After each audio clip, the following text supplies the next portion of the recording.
Hola amigos, les saluda su amiga la vaca Lola y hoy les hablaremos de Hemoncus placei y algunas especies de Coperia, que son importantes microorganismos para nuestra especie bovina.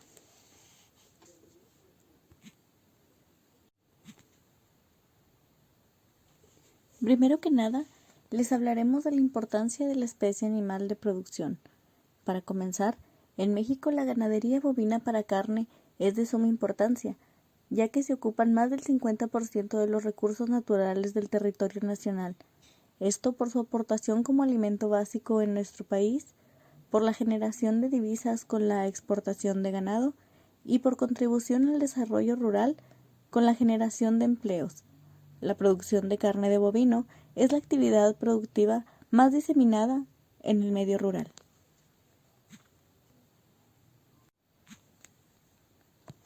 La composición química de la carne es rica en proteína y grasa, pobre en hidratos de carbono. Contiene aportes de sales y vitaminas, también contiene lípidos y se clasifica como un alimento energético. La industria de la carne en México es la tercera más importante. El primer lugar lo ocupan los lácteos y en segundo lugar los cereales.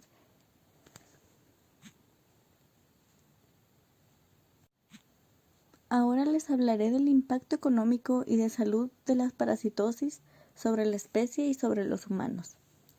La ganadería en la economía en México juega un papel muy importante, ya que ocupa el séptimo lugar hablando a nivel mundial en número de ganado producido para fines comerciales. Los parásitos internos y externos de los bovinos se estima que ocasionan pérdidas económicas en América Latina por aproximadamente 22.79 billones de dólares solamente por interferir en la productividad.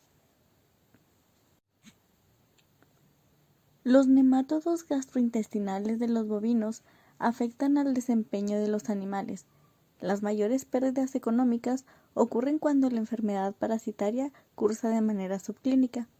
Algunos de los efectos de los nemátodos afectan en las ganancias de peso, en un menor rendimiento de carcasa, en el retraso en el desarrollo músculo-esquelético y genital, en la disminución del apetito, pérdida de proteína, nitrógeno, agua, minerales y sangre, en una reducción del área pélvica, en la disminución de las defensas y en menores porcentajes de preñez. Las especies de Hemoncus placei y Coperia no son zoonóticas para la especie humana. Esto quiere decir que no se pueden transmitir de animal a humano. Tenemos que recalcar las características principales de los parásitos e iniciaremos con Hemoncus placei. El género Hemoncus es de los más largos de la superfamilia Triconstrongyloidea. Es de una extensa patogenicidad. Se localiza en abomazo de bovinos, ovinos, caprinos y rumiantes silvestres e ingresan por vía oral. Ahora hablaremos de Coperia. Predominan en regiones templadas y cálidas. Se localizan en el intestino delgado y con menor frecuencia en el abomazo. Sus hospederos son bóvidos, giráfidos, cérvidos y camélidos, y de igual manera ingresan por vía oral. Bien, después de esta breve introducción, les contaremos mi amigo el toro Pepe y yo más a fondo de estos agentes, Hemoncus placei y especies de Coperia, para así poder comprender la cadena epidemiológica de ambos. Comenzaremos por su clasificación taxonómica. Pertenecen al filum Nematelmintos, a la clase Nematoda, orden Strongylida, superfamilia Triconstrongyloidea, familia Triconstrongylidae y género Hemoncus. En cuanto a su morfología, el género Hemoncus es de los más largos de la superfamilia. Las hembras miden 3 centímetros de longitud y poseen una vulva en la parte media del cuerpo. El macho, por el contrario, mide 1.5 centímetros y presenta como principal característica una bursa copulatriz con rayos laterales en forma de Y, cilíndrica y alargada con menos de 7 milímetros de longitud. Además, poseen espículas que les sirven de guía para copular con la hembra. El género Amoncus posee una pequeña lanceta oral que le sirve al parásito para romper los vasos sanguíneos y alimentarse. Tiene también un aparato digestivo, canales excretores laterales, papilas cervicales sensoriales, un sistema nervioso y un sistema reproductivo. La larva infectante L3 de Amoncus presenta como característica principal un esófago filariforme, una cabeza angosta redondeada. La vaina forma una cola de longitud media que termina en un punto fino. Posee 16 células intestinales y mide una longitud de 650 a 890 micras. Como siguiente punto tenemos su ciclo biológico. Amoncus placei presenta ciclo de vida directo. Esto significa que no involucra hospederos intermediarios, con dos fases de desarrollo. La primera, no parasítica o exógena, desde huevo hasta la larva del tercer estadio, L3. Y la segunda, o la fase parasítica o endógena, desde la ingestión de la larva 3 hasta la formación de los adultos. La fase 1, también llamada fase exógena, los huevos son expulsados junto con las heces de los rumiantes, de 5.000 a 10.000 huevos por día, y eclosionan al siguiente estadio, L1, entre 1 y 2 días. Para esto deben estar a una temperatura alrededor de 25 grados centígrados y una humedad del 80%. Después de un breve periodo de inmovilidad o letargo, las larvas sufren una primera muda y cambian su envoltura de queratina, transformándose a larvas de segundo estadio, L2. Estas larvas se alimentan de detritus y bacterias presentes en la materia fecal. Después de 4 a 6 días, evolucionan al tercer estadio, L3, conocido como larva infectante, ya que ésta va a infectar a un nuevo hospedero. Lo más relevante de la fase exógena es que en la etapa L3, una cubierta de queratina le ayudará a la larva a protegerse de la deshidratación y de otros microorganismos depredadores, logrando sobrevivir en la superficie del suelo.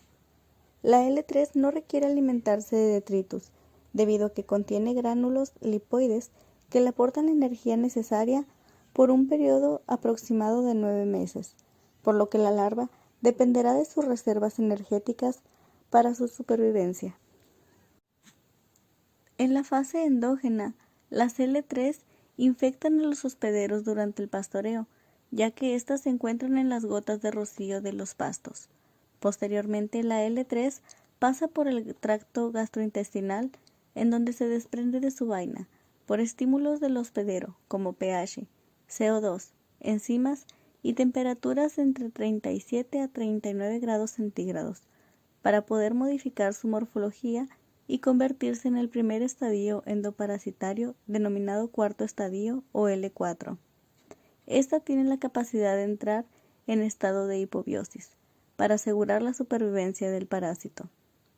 Posteriormente, la L4 evoluciona a L5, aumentando su tamaño de 8 a 10 veces. A los 10 días de posinfección, presenta características morfológicas específicas de dimorfismo. Una vez terminado el desarrollo, los nemátodos adultos poseerán características sexuales que permitan diferenciar machos y hembras. En la siguiente imagen podemos ver el ciclo biológico de Amoncus placei, desde que los huevos están en el pasto hasta que es ingerida por el hospedero. Su duración oscila entre los 21 y los 28 días. En cuanto a su localización, tenemos que la fase infectante o L3 se localiza en abomazo de bovinos, ovinos, caprinos y rumiantes silvestres. Patogenicidad. Después de que el hospedador ingiere pasto infectado con L3, esta larva hurga en la capa interna del abomazo. Ejerce una acción mecánica y traumática, ocasionando una formación de coágulos pequeños donde provoca la acción exfoliatriz al alimentarse de sangre y exudado tisular. El consumo diario de sangre en promedio es de 0,05 mililitros por gusano. También tiene una acción tóxica por las sustancias anticoagulantes que infiltran los tejidos al succionar la sangre. Sin embargo, al pasar a otro lugar, la lesión anterior sigue sangrando. Durante el proceso de desarrollo y patogenia de la infección, los estadios endoparasitarios de Moncus son hematófagos. En su desarrollo como larvas parásitas, Hemoncus causa lesiones en tejido abomasal de los rumiantes, como consecuencia de la invasión de larvas y como parte de su crecimiento. Este desarrollo se lleva a cabo entre las células epiteliales de la pared estomacal. Una vez que las larvas han finalizado su primer estadio endoparasitario, migran a la luz del abomaso para evolucionar a los siguientes estadios como L5 y adulto. En cuanto a su inmunogenicidad, los bovinos son más resistentes al parásito porque su metabolismo es mucho más lento y los medicamentos pueden actuar con mayor eficacia. Su ruta de penetración o vía de entrada es oral al momento del pastoreo. En cuanto al hospedero, tenemos que son los bovinos, ovinos, caprinos y rumiantes silvestres donde Hemoncus se alimenta de la succión activa de sangre.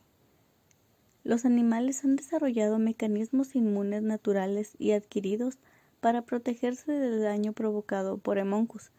Entre estos mecanismos, las barreras externas como la secreción de saliva, pH y enzimas con actividad proteolítica contribuyen a las defensas del hospedero. Sin embargo, cierta cantidad de larvas de Hemoncus logran evadir esta barrera. Durante su trayecto, las larvas deben pasar por otras barreras anatomofisiológicas específicas de los bovinos, debido a que las L3 ingresan por vía oral al pasar por los 3 compartimentos. La larva se va desprendiendo de la cutícula de queratina que la protegió durante su estadio de vida libre. La importancia de estos compartimentos se debe a que en el rumen se encuentra un gran número de bacterias que le ayudan al rumiante a digerir el alimento. Estos microorganismos también contribuyen a las defensas del hospedero debido a que inhiben la invasión de patógenos. En la invasión del tejido, L3 daña la integridad y funcionalidad de las células del estómago, causando inflamación y desórdenes fisiológicos. Estos mecanismos, a su vez, atraen células del sistema inmune con el objeto de regular la infección parasitaria. En cuanto a los factores del hospedador, tenemos la edad. Los animales jóvenes son más susceptibles que los adultos debido a la inmadurez inmunológica y al ser la primera infestación. En genética, encontramos que algunas líneas de cebú son resistentes a la infestación por Hemoncus. En cuanto al sexo, las diferencias entre las cargas parasitarias de machos y hembras se debe a los estrógenos, ya que incrementan la habilidad del sistema monocito-macrófago para fagocitar partículas antigénicas y aumentar la inmunidad humoral, mientras que las hormonas masculinas tienden a suprimir la respuesta humoral y celular. En efecto, la testosterona incrementa la susceptibilidad y patogenicidad a las parasitosis por supresión del sistema inmunitario. Por último, hablaremos del medio ambiente en el que se desarrolla Hemoncus. Se desarrolla en regiones con subtrópico húmedo o templadas. La temperatura óptima para que se desarrollen el máximo número de larvas es de 18 a 26 grados centígrados. A temperaturas más altas, el desarrollo es muy rápido y las larvas son muy hiperactivas, por lo que gastan sus reservas de lípidos y la tasa de mortalidad es entonces muy alta. La humedad óptima es del 100%, sin embargo el desarrollo también puede producirse por debajo de un 80% de humedad relativa. En tiempo seco, donde la humedad ambiente es baja, el microclima en las heces o la superficie del suelo puede ser lo bastante húmedo como para permitir el desarrollo larvario, aunque la desecación es generalmente considerada como el factor más letal para la supervivencia de las larvas. Los huevos de Hemoncus son bastante sensibles a las condiciones medioambientales y apenas si logran hibernar en climas fríos. En regiones áridas, Las larvas L4 interrumpen su desarrollo dentro de la mucosa del cuajar durante la temporada seca y lo retoman poco antes del inicio de las nuevas lluvias. Hablemos de su cadena epidemiológica. Agente Haemonchus placei. En este caso no existe reservorio. Puerta de salida, vía fecal. Transmisión horizontal directa. Puerta de entrada, vía oral. Huésped susceptible, bovino, ovinos, caprinos y rumiantes salvajes. Eso ha sido todo por mi parte. A continuación, mi amigo el Toro Pepe les platicará acerca de Coperia. Hola, yo soy el Toro Pepe y les voy a hablar del agente Coperia. Bueno, pues este es un agente infeccioso, ya que es un parásito gastrointestinal, un nematodo, el cual tiene un efecto negativo en el crecimiento y la productividad en los bovinos. ¿Esto por qué? Pues debido a que afecta a la función del intestino delgado. Si hablamos un poco de su clasificación taxonómica, podemos decir que el filum es Nematelmintos, su clase es Nematoda, pertenece al orden Strongylida, de la superfamilia Trichostrongylidea, la familia Trichostrongyllidae, y su género es Coperia oncophora. En cuanto a su patogenicidad, son poco patógenas, producen lesiones superficiales en las criptas de Lieberkühn, donde se ubican. Se alimentan de secreciones y células descamadas del epitelio, al igual que producen irritación en la mucosa duodenal por acción mecánica. La acción exfoliatriz la realiza sobre el contenido intestinal. Es por eso que permanecen las vellosidades intestinales sin penetrar la mucosa intestinal. Las glándulas parasitarias de la mucosa gástrica son destruidas. El pH del abomaso aumenta, impidiendo la activación del pepsinógeno en pepsina. Este pepsinógeno aparece en plasma, las uniones de las células epiteliales se rompen y aumenta la permeabilidad de la mucosa. Eso producirá una pérdida de proteínas plasmáticas y polvominemia. Las larvas ejercen acción traumática al penetrar en la mucosa. El estado de tercera y cuarta larva se desarrolla en la mucosa, ocasionando la formación de pequeños coágulos, dentro de los cuales la larva ejerce una acción exfoliatriz al alimentarse con sangre y exudado tisular. Paralelamente a esta acción, la larva ejerce una acción mecánica por la presión en las células circunvecinas y la obstrucción. Durante este periodo ejerce una acción antigénica debido a la muda, al líquido y a secreciones que en algunos casos necrosan al tejido circunvecino y otros provocan una respuesta inmune local y humoral. La porción proximal del intestino delgado presenta congestión marcada de la mucosa con pequeñas hemorragias, presentándose así una necrosis superficial fina a modo de que encaje, siendo responsable de pérdida de peso y baja productividad. En cuanto a su morfología, el parásito adulto mide entre 4 a 8 milímetros y los huevecillos de este miden entre 77 por 34 micras. Tiene la característica principal de poseer una pequeña vesícula cefálica y las estrias transversales de la cutícula en la región esofágica. Las espículas normalmente tienen una expansión en forma de ala en la región media y en ocasiones presentan crestas. No poseen gubernáculo. La vulva presenta una pequeña solapa y un extremo posterior afilado y largo. La cola termina abruptamente en un punto o en un filamento mediano, el cual mide aproximadamente entre 30 y 60 micras. También tienen cuerpos refractarios en la cabeza, similares a dos ojos. Hablando de su ciclo biológico, el ciclo es directo. Los huevos se excretan por las heces, los cuales se encuentran en estado de mórula. Tanto la temperatura, humedad y oxígeno son requeridos para su desarrollo de larva 1 dentro del huevo. El desarrollo del huevo a larva infecciosa dura entre 4 a 6 días. Las larvas eclosionan del huevo, se alimentan de bacterias y se desarrollan a larvas 2. Ya madura, está muda la epidermis. Sin embargo, en esta segunda eidisis, la epidermis no se desecha, sino que permanece como una envoltura alrededor de la tercera larva, que se ve separada por ella de su alrededor y y por lo tanto no puede alimentarse. Esta no se desarrollará a menos que sea ingerida por un nuevo huésped. La primera larva y la segunda no pueden infestar a un nuevo huésped, y si son ingeridas por algún animal, serán digeridas. En condiciones óptimas se forman larvas 3 en un aproximado de 5 a 14 días, aunque en condiciones naturales este puede alargarse de 3 a 7 meses. Todas las especies del género Coperia succionan sangre de la mucosa intestinal, penetrándola, donde se desarrolla la cuarta larva, la L4, en un periodo de entre 15 a 21 días, alcanzando su madurez sexual. Y se preguntarán, ¿en qué tipo de medio ambiente viven? Pues estas predominan en regiones templadas y cálidas, ya que tienen la facultad de adaptarse a diversas condiciones de humedad, temperatura, precipitaciones pluviales, luminosidad y tipos de pasto destinados principalmente para el pastoreo de ganado. Las larvas de este pasan gran parte de su ciclo biológico en el exterior, dependiendo de las condiciones ambientales para su supervivencia. Podemos encontrarlas ya sea en el excremento conteniendo los huevos de estos nemátodos, en los pastos y su fase preparasítica, que es la larva 1, larva 2 y larva 3, la cual es la fase infectante y que encontramos normalmente en los potreros.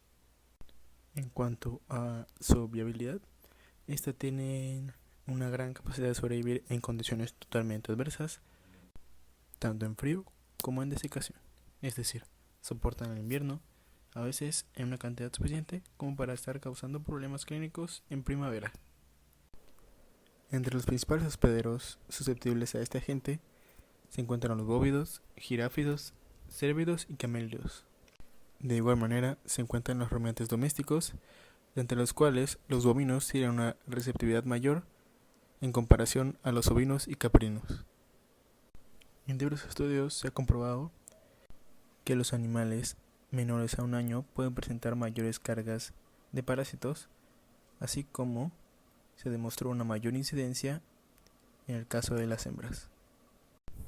Les hablaré un poquito de los signos igual que presentan al entrar en contacto con esta gente.